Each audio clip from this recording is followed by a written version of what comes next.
आखिर क्यों भारतीय ट्रेन के डिब्बों के किनारे पर बनी होती है तिरछी लाइन? वायरलेस चार्जर से कैसे चार्ज हो जाता है मोबाइल फोन? और 21 जून को क्यों होता है साल का सबसे लंबा दिन? क्या आप जानते हैं कि किसी शहर का नाम बदलने पर कितना आता है खर्च? और रात को एसी बंद करके सोने की सलाह क्यों देते हैं डॉक्टर? जानेंगे सब कुछ इस वीडियो के अंदर। वीडियो को लाइक और शेयर करना मत भूलिएगा। फैक्ट नंबर 1, इस दुनिया में हर महिला खूबसूरत दिखना चाहती है, जिसके लिए वो मेकअप और ब्यूटी प्रोडक्ट्स का यूज करती हैं। वहीं कुछ महिलाएं प्लास्टिक सर्जरी के जरिए अपने चेहरे और शारीरिक अंगों में बदलाव कर लेती हैं, जिसकी वजह से उन्हें कई बार समस्याओं का सामना करना पड़ता है। आज हम आपको विश्व के सबसे मोटे और बड़े होंठ वाली महिला के बारे में बताने जा रहे हैं, जो इन दिनों प्रेमी की तलाश कर रही है। दरअसल 25 वर्षीय एंड्रिया इवानोवा पेशे से एक सोशल मीडिया इन्फ्लुएंसर हैं, जिन्होंने सर्जरी में लाखों रुपए खर्च करके अपने होठों का आकार बढ़ा दिया है। इन होठों की वजह से एंड्रिया फेमस तो हो गई, लेकिन उन्हें अब लड़के पसंद नहीं करते हैं और इस वजह से एंड्रिया का कोई बॉयफ्रेंड नहीं बन रहा है।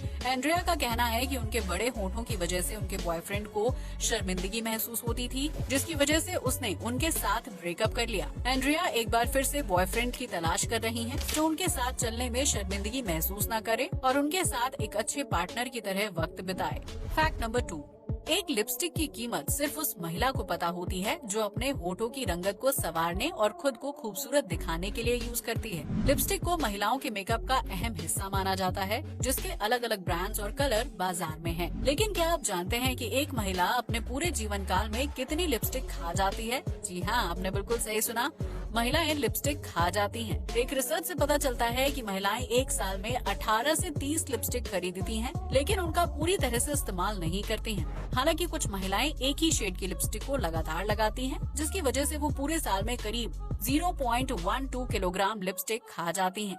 अगर कोई महिला 37 साल की उम्र तक लिपस्टिक लगाती है, तो वो उस वक्त तक 8 से 10 पाउंड यानी 4 किलोग्राम तक लिपस्टिक को खा चुकी होती है। वहीं कुछ शोधकर्ताओं का मानना है कि महिलाएं इन आंकड़ों से ज्यादा लिपस्टिक खाती हैं, क्योंकि कुछ महिलाएं दिन में कई बार लिपस्टिक लगाती हैं और उसके शेड्स को बदलती रहती हैं। उनकी लगाई जाने वाली लिपस्टिक होठों की रंगत को बढ़ाने के साथ साथ पेट की भूख शांत करने का काम भी करती है। लेकिन महिलाएं जानबूझकर लिपस्टिक नहीं खाती हैं, बल्कि ये उनके खाने या तरल पदार्थों के जरिए मुंह से पेट तक पहुंचती हैं।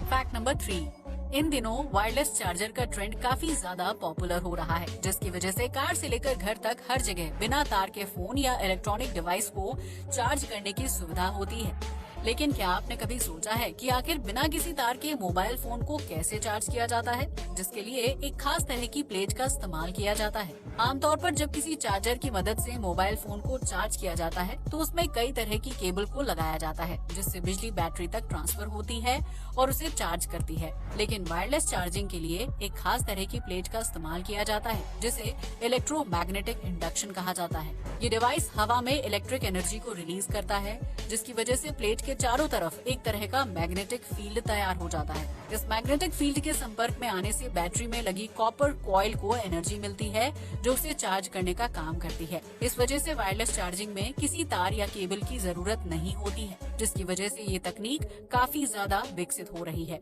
हालांकि जानकारों का मानना है कि वायरलेस चार्जिंग बिल्कुल भी सुरक्षित नहीं होती है, क्योंकि इस टेक्नोलॉजी की वजह से मोबाइल फोन जल्दी गर्म हो जाता है और उसके फटने के चांस काफी ज्यादा बढ़ जाते हैं। इसके अलावा कई बार वायरलेस चार्जिंग डिस्कनेक्ट हो जाती है, जिसकी वजह से मोबाइल फोन के जल्दी खराब होने के चांस भी बढ़ जाते हैं। फैक्ट नंबर 4, आज के आधुनिक दौर में एयर कंडीशनर हर किसी की जरूरत बन गया है, जिससे गर्मी से जल्दी राहत मिलती है। हालांकि एयर कंडीशनर न सिर्फ बिजली की अत्यधिक खपत करता है, बल्कि इसके लगातार इस्तेमाल से बॉडी पर भी बुरा असर पड़ता है। यही वजह है कि जानकार रात के समय एसी को बंद करने की सलाह देते हैं, क्योंकि इससे नींद में खलल नहीं पड़ता है। अब आप सोच रहे होंगे कि एसी चलाकर सोने पर अच्छी नींद आती है, फिर उसे बंद करने की सलाह क्यों दी जाती है? दरअसल विशेषज्ञों का ये मानना है कि रात के समय कमरा ठंडा हो जाने पर एसी को बंद कर देना चाहिए, जिससे अच्छी नींद आने में मदद मिलती है। दरअसल रात के समय में एसी चलाकर सोने से बेचैनी और ठंड लगने जैसी समस्या हो सकती है, जिससे नींद में खलल पड़ता है और व्यक्ति की नींद पूरी नहीं हो पाती है। वहीं लगातार एसी चलाने से कमरे का प्राकृतिक माहौल भी खराब होता है, जिससे कई तरह की एनर्जी रिलीज होती रहती है। इसके अलावा एसी की ठंडी हवा हड्डियों और मांसपेशियों को नुकसान पहुंचाने का काम करती है, जिसकी वजह से जोड़ों में दर्द और मांसपेशियों में अकड़न की समस्या हो सकती है। इस वजह से डॉक्टर रात के समय एसी बंद करके सोने की सलाह देते हैं, जिससे नींद की क्वालिटी बेहतर होती है और इंसान को शारीरिक तकलीफों का सामना भी नहीं करना पड़ता है। इसके अलावा रात भर एसी न चलाने से बिजली के बिल में भी बचत होती है, क्योंकि लगातार एसी चलाने से बिजली की खपत भी ज्यादा होती है। Fact number 5। वैसे तो गर्मी के मौसम में दिन काफी लंबा लगता है, जिसकी वजह से शाम को सूरज बहुत देरी से डूबता है और काफी देर तक उजाला लगता है। लेकिन क्या आप जानते हैं कि पूरे साल में 21 जून का दिन सबसे लंबा होता है, जिसकी अवधि 12 के बजाय 14 घंटे होती है। इस तरह के लंबे दिन को दिल्ली समेत उत्तर भारत के ज्यादातर राज्यों में महसूस किया जाता है। लेकिन क्या आप जानते हैं कि 21 जून को दिन की लंबाई बढ़ क्यों जाती है?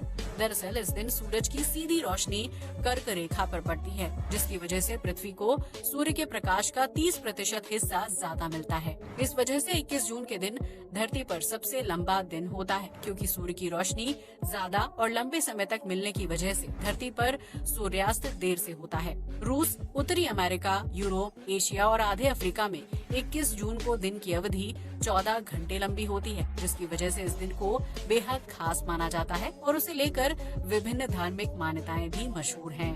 Fact number 6। भारत में शहर या राज्यों के नाम बदलने की परंपरा कोई नई नहीं है, बल्कि इस परंपरा के तहत कई बार शहरों और राज्यों का नाम बदला जाता है। लेकिन क्या आपने कभी सोचा है कि इस प्रक्रिया में सरकार को कितने रुपए खर्च करने पड़ते हैं? क्योंकि पुराने नाम से नए नाम को रिप्लेस करने के दौरान बोर्ड से लेकर विभिन्न जगहों पर काम करना पड़ता है। जब किसी राज्य में एक शहर या जिले का नाम बदला जाता है, तो उसमें कम से कम 200 से 500 करोड़ रुपए का खर्च आता है। वहीं अगर पूरे के पूरे राज्य का नाम ही बदल दिया जाए, तो इस प्रक्रिया में 500 करोड़ रुपए से ज्यादा खर्च आता है। दरअसल किसी शहर या राज्य का नाम बदलने के दौरान एक प्रक्रिया का पालन करना पड़ता है, जिसके तहत नाम बदलने की जरूरत क्यों पड़ रही है, इस बात की वजह बताई जाती है। वहीं नए नाम को लेकर भी सरकार के सभी लोगों की सहमति होना अनिवार्य होता है, ताकि किसी विशेष धर्म, समुदाय या जाति के लोगों की भावनाएं आहत न हो। पूरी प्रक्रिया का पालन किए जाने के बाद नए नाम पर मुहर लगती है, जिसके तहत उस राज्य या शहर का नाम बदलने का काम शुरू किया जाता है। इसके लिए रेलवे स्टेशन से लेकर बस स्टैंड, सार्वजनिक जगहों और दीवारों पर पुराने नाम को नए नाम से रिप्लेस किया जाता है, जिसके लिए कारीगरों और पेंट की जरूरत पड़ती है। यही वजह है कि किसी भी शहर, जिले, मोहल्ले या सड़क का नाम बदलने से पहले गहन अध्ययन और सोच विचार करना पड़ता है। Fact number 7। इस दुनिया में अब तक का सबसे पॉपुलर जहाज टाइटैनिक था, जो अपने विशाल आकार और लग्जरी लुक के लिए जाना जाता था। लेकिन ये विशालकाय जहाज अपनी यात्रा के महज 2 दिन बाद ही 14 अप्रैल 1912 को समुद्र में डूब गया था, जिसमें कई लोगों की जान चली गई थी, जबकि टाइटैनिक का मलबा उत्तरी अटलांटिक महासागर में दफन हो गया। इस मलबे को खोजने में कई सालों का वक्त लग गया था, जिसे साल 1985 में खोजा गया था। इस मलबे को समुद्र से बाहर निकालना संभव नहीं है, लिहाजा आम लोगों को समुद्र के अंदर जाकर ही टाइटैनिक के मलबे को देखना होता है। इसके लिए ओशन गेट नाम की कंपनी पर्यटकों को पनडुब्बी में बैठकर समुद्र के अंदर ले जाती है और उन्हें टाइटैनिक का मलबा दिखाती है, जिसके लिए प्रति व्यक्ति 2 करोड़ रुपए की फीस ली जाती है। समुद्र के अंदर टाइटैनिक का मलबा देखने के लिए जाने वाले व्यक्ति की उम्र 17 साल या फिर उससे ज्यादा होना अनिवार्य है, क्योंकि ये मलबा पानी के अंदर तकरीबन 12,500 फीट की गहराई में है। हालांकि टाइटैनिक के मलबे को देखने जाने का किराया इतना ज्यादा है कि उसका भुगतान कर पाना हर किसी के बस की बात नहीं है, जिसकी वजह से सिर्फ कुछ अमीर और करोड़पति वर्ग से ताल्लुक रखने वाले लोग ही इस नजारे को देख पाते हैं। Fact number 8। भारतीय नागरिकों के लिए ट्रेन में सफर करना बहुत ही आसान और सुविधाजनक है, जिसकी वजह से रोजाना 2 करोड़ से ज्यादा यात्री इसका लाभ उठाते हैं। आपको ये पता होगा कि देश में नीले रंग के कोच वाली ट्रेन सबसे ज्यादा दौड़ती है, जिसमें गरीब से मध्यम वर्गीय परिवार से ताल्लुक रखने वाले लोग सफर करते हैं। आपने नोटिस किया होगा कि ट्रेन में नीले रंग के कोच में पीले रंग की आड़ी टेढ़ी लाइन वाला डिजाइन बना होता है। उसका मतलब बहुत ही कम लोग जानते हैं। अगर किसी कोच में पीले रंग की टेढ़ी लाइन बनी होती है, तो इसका मतलब ये है कि उस कोच में दिव्यांग और बीमार लोगों के यात्रा करने की सुविधा है। वहीं अगर किसी कोच में सफेद रंग की धारियां बनी होती हैं, तो इसका मतलब ये है कि वो जनरल कोच है। वहीं अगर किसी कोच में हरे रंग की धारियां बनी होती हैं, तो वो डिब्बा महिलाओं के लिए आरक्षित होता है। इस तरह ट्रेन के डिब्बों में और उनके ऊपर बनी धारियों को देखकर आप ये समझ सकते हैं कि कोच किसके लिए आरक्षित है और उसमें कौन कौन से यात्री सफर कर सकते हैं। आज के लिए बस इतना ही। जय हिंद दोस्तों।